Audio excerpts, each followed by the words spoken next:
So one of the challenges that we have as we're building out global mobility policies is it's really critical that you do have a standardized policy so you know that everyone is being treated fairly and the same across the entire organization.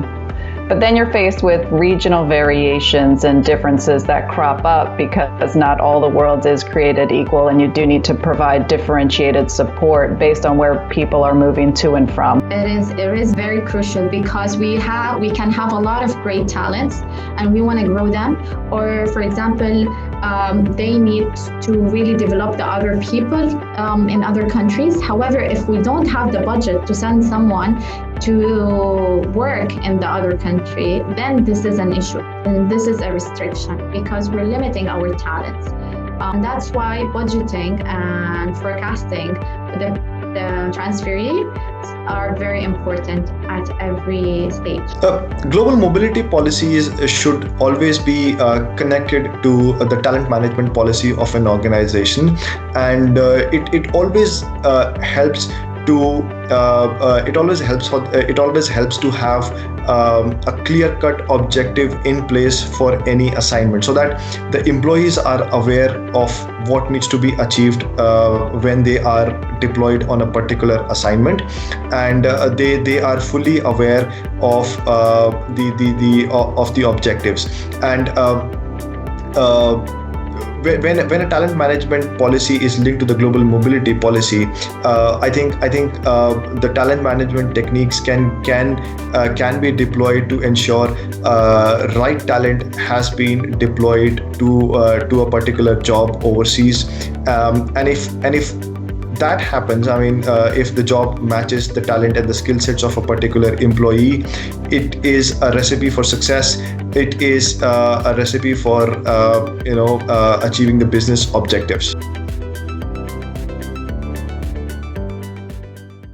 I think as any function into an organization, you have to always work on how you are relevant to the business, right? And that also applies to global mobility. Just doing your day-to-day job, just looking at the operational delivery is no longer sufficient in order to maintain how you truly contribute and how do we truly prove that you remain an internal team to the business versus just outsourcing the global mobility services to a relocation company, for example.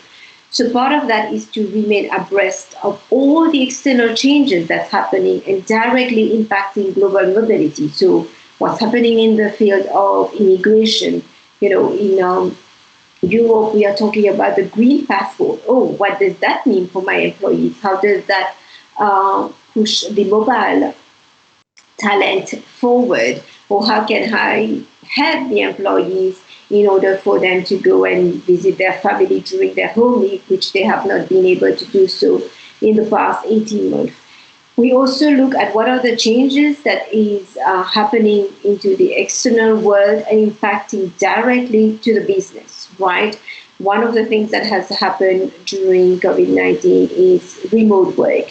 And with remote work, many authorities are releasing what are their strategy around taxation. So you immediately need to take this information, filter it, look how does it apply to your organization, to your group of employees, and communicate. We have been communicate on a regular basis with the leadership team. The leadership team has more than enough to think about as COVID-19 hit. Production are stopped. We have challenges getting employees into the plants, or you have high infection rate into some countries that's also impacting on our employees. So you need to think about, okay, what can I do to help them? What can I do to help to push the initiatives forward and maintain the business strategy, right? Because as part of everything that's happening into the external world, if the organization that you work with is negatively hit, at some point in time, the employees will also be impacted, be it around attrition, team reduction. Some of them are going on to shorter working weeks. So this is your way to contribute and to really support and partner the business in a time of challenges. But because of the pandemic, now the shift has focus has shifted to safety and wellness of employees, while we are also maintaining the compliance and employee experience and everything. So mobility world has always been complex, but it added more complexity in bringing the employee safety and wellness, really the duty of care part of it.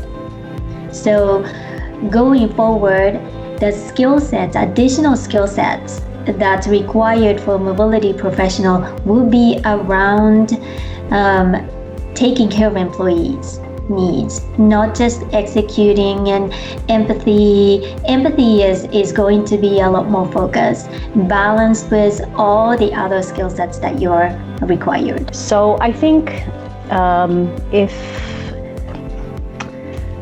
I think it's really important to prepare an assignee prior to going on an assignment, because if they're not in the right frame of mind for the assignment, I mean, it can be quite a distractor. So for instance, there's a lot of benefits that are offered in a policy to help.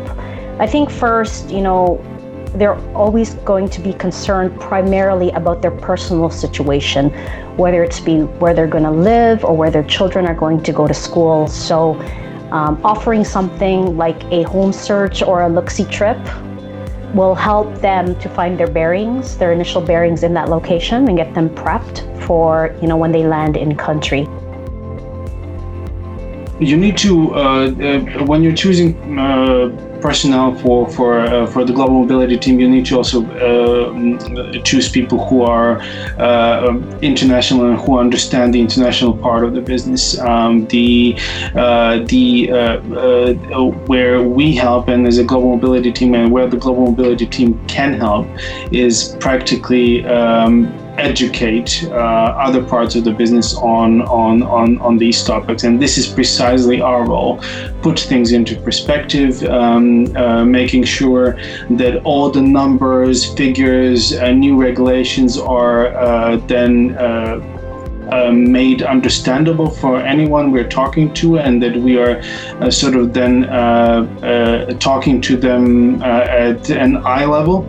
And making sure that this then, of course, at the end of the day, we are the enablers of the business, and the only way we can do this is if we put what our knowledge is into perspective, and help the business understand it, and with that in mind, then achieve their goals and targets, no matter what it is. I think just education, going in with some case studies of particular situations that have happened before, or particular cases that have happened before, and outlining the compliance issues of how that would actually work in the new world of a virtual assignment, and what things need to be considered.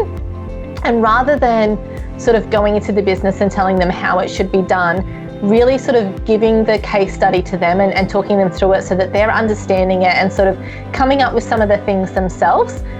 And that usually helps them understand and sort of click that there are issues associated with it. The challenges this has on the reality for mobility, the way the newer generations see borderless working. With the new generation seeing borderless working, I would say that this has definitely created challenges also to the business. Right now, it's really about talent beyond borders. It's no longer about bringing the person to the role, but it's actually right now bringing the role to the people. So I would say that this has definitely created some challenges because we definitely will have to look at what does it mean to the company in terms of the different compliance standpoint, and also at the same time whether the company is ready for such a remote work environment. Every professional has some level of responsibility on sustainability, and when it comes to global mobility, it's basically on the top of the list, because it depends on people traveling internationally, having the international experience, and taking from relocation, taking from the travels, and taking all that journey in terms of global mobility. It's actually, in most of the time, it's not that much sustainable. So we have the responsibility to ask that question: how can we make it much more sustainable in our function, in global mobility function?